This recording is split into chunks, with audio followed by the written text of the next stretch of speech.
Saudações, gente bonita. Mestre Leider aqui em Goiás, 10 para 7 da manhã. Está um dia agradável, faz 20 graus. E eu creio que, como não poderia deixar de ser, a gente vai gastar alguns minutos com o Equador. Vamos falar sobre o Equador. O Equador é um dos 3 países surgidos da divisão da Gran Colômbia, o antigo vice-reino de Nova Granada. Os outros são Colômbia e Venezuela.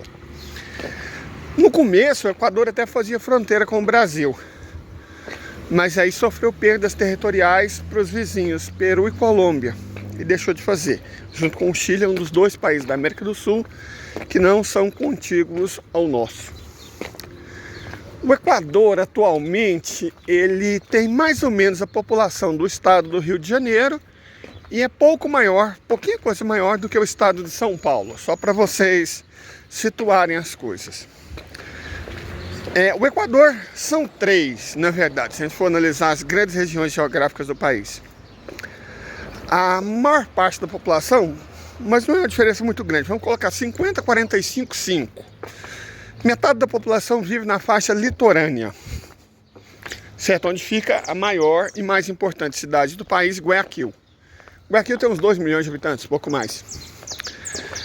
Nessa faixa litorânea vivem principalmente mestiços, negros e uma pequena parte da população branca, certo? 45% da população vive nos Andes, é onde fica a capital do país, Quito. Quito é uma cidade muito antiga. A cidade com esse nome é anterior ao nascimento de Colombo, para não falar na chegada dele nas Américas, certo? Não, Quito é uma cidade muito antiga. É a capital mais antiga da América do Sul, de longe, porque ela foi fundada antes da invasão europeia. Ok. E 5% vive na metade oriental do país, que é a Amazônia Equatoriana. Vamos falar um pouquinho sobre essas regiões geográficas.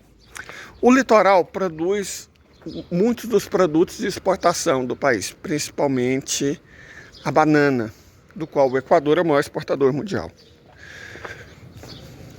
Os Andes, o altiplano, são dominados por pequenas propriedades, normalmente de indígenas. É uma região que fala Quechua, o idioma do povo que deu origem ao Império Inca. E o principal cultivo é de subsistência, no caso a batata, também o milho e outras coisas, mas essencialmente batata. E na Amazônia Equatoriana se produz a outra grande riqueza do país, que é o petróleo, certo? Então, essa é a divisão geográfica do país básica. O Equador, ele fica no noroeste da América do Sul, mais ou menos seguindo a linha reta, partindo de Belém. De Quito, inclusive, é cortada pela linha do Equador. O clima no país, ele é bastante interessante porque, como eu disse, o oeste é a Amazônia mesmo, tipo a brasileira. O altiplano é elevado, tem temperaturas temperadas, regiões frias, com neve, coisas muito interessantes, como o Chimborazo.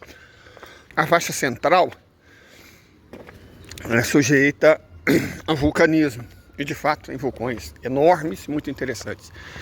Uma vegetação que eu acho magnífica, chamada páramo, que para mim é a vegetação sul-americana mais extraordinária. São espécies de banhados, sabe?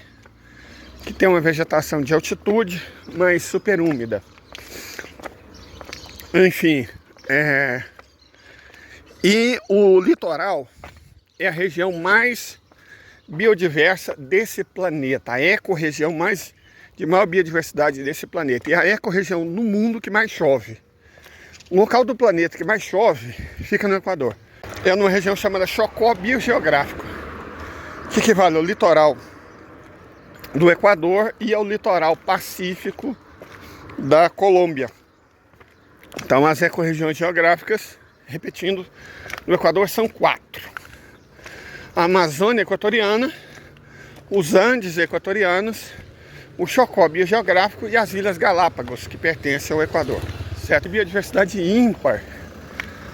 Um país, do ponto de vista natural, incrível. Bom, mas não é isso que nos interessa, né? Nos interessa o que está acontecendo lá. Vamos explicar o que está acontecendo lá. Rafael Correia foi uma espécie de Lula equatoriano. Mas aí olha o que acontece. Ele unge um candidato chamado Lenin Moreno, supostamente de esquerda, cadeirante, né? Do jeito que o identitário gosta. Esse Lenin Moreno se revela um crápula, um Temer, sabe? Uma espécie de Temer equatoriano. E apesar de ter sido eleito pela esquerda, a partir do momento que ele começou a sofrer denúncia de corrupção grave, um corrupto, o que ele fez? Ele busca o apoio daquele país que vocês sabem qual e bandeia totalmente para a direita liberal. Então Lenin Moreno começa o calvário equatoriano.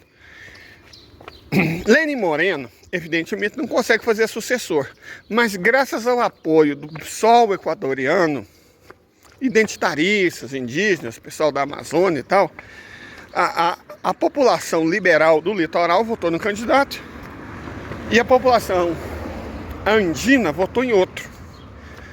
O desempate foi feito pela população amazônica, que tinha uma liderança indígena, um fado da floresta, um isentão. Não votem, porque é tudo burguês, safado, não sei o que. Sabe, aquela conversinha? Resultado. Ganhou o atual presidente, Daniel Noboa. Quem que é esse Daniel Noboa? Para começar, ele nasceu em Miami. Ele estudou em Miami, fez faculdade nos Estados Unidos. Cara, o sujeito deve ter passado no Equador uns 5 anos da vida dele. É americano, sabe? Um cara de 37 anos que é americano, nascido nos Estados Unidos, na cidade de Miami, que estudou a vida inteira nos Estados Unidos. Então, o cara é um americano. O cara é um americano. É um playboy americano. O pai dele é um banqueiro, safado, e um dos maiores exportadores de banana do mundo. Vamos falar sobre a banana, sabe? A banana, a caixa de banana é exportada em caixa, não em container, igual as outras mercadorias. E uma coisa interessante da caixa de banana é que ele é muito usado para transportar outra coisa branca, que não é necessariamente banana. O Equador é vizinho da Colômbia e vizinho do Peru, dois dos maiores produtores dessa coisa branca que não é banana. Uma das principais rotas de exportação dessa coisa branca, principalmente depois que a direita assume o país. Tem alguma coisa a ver com o apoio americano? Não sei, né? Mas é incrível, o país que os Estados Unidos apoiam. Vou dar um exemplo do Afeganistão. O Afeganistão teve o apoio dos Estados Unidos. Quando foi ocupado pelos Estados Unidos, apoiado, né, entre aspas, pelos Estados Unidos, era responsável por 95% do comércio mundial de heroína. Deixou de ser o comércio de heroína, acabou. As bandas criminosas de origem mexicana não estavam no Equador a passeio. É rota internacional importantíssima no comércio dessa coisa branca. E o governo, os exportadores, os bancos, tem alguma coisa a ver com isso? Mas tira suas próprias conclusões. Nossa, mas banco apoia sim. Dá uma olhada na atuação do HSBC no México e você vai ver o link entre banco e lavagem de dinheiro proveniente de tráfico. Então os criminosos tomaram conta e o que o presidente, o moleque, fez? Basicamente o que tinha que fazer, ele declarou estado de conflito interno, que é basicamente guerra civil. Situação parecida com a da Colômbia durante boa parte dos anos 80, 90 e 2000. Eles agora estão oficialmente em guerra civil e o país pode usar todos os meios necessários para uma guerra. Não valida tudo que eles fizerem. A Convenção de Genebra ainda vale. Mas o país agora está oficialmente em guerra civil. O resultado a gente não sabe. Mas as consequências são dramáticas. São dramáticas. A interferência dos Estados Unidos, bom, depois de ter começado a encrenca, ele passou um tempão, o presidente do Equador, num local onde se sente confortável, que é na Embaixada dos Estados Unidos, né? Então, não precisa dizer mais muita coisa. Tá tudo mais ou menos óbvio.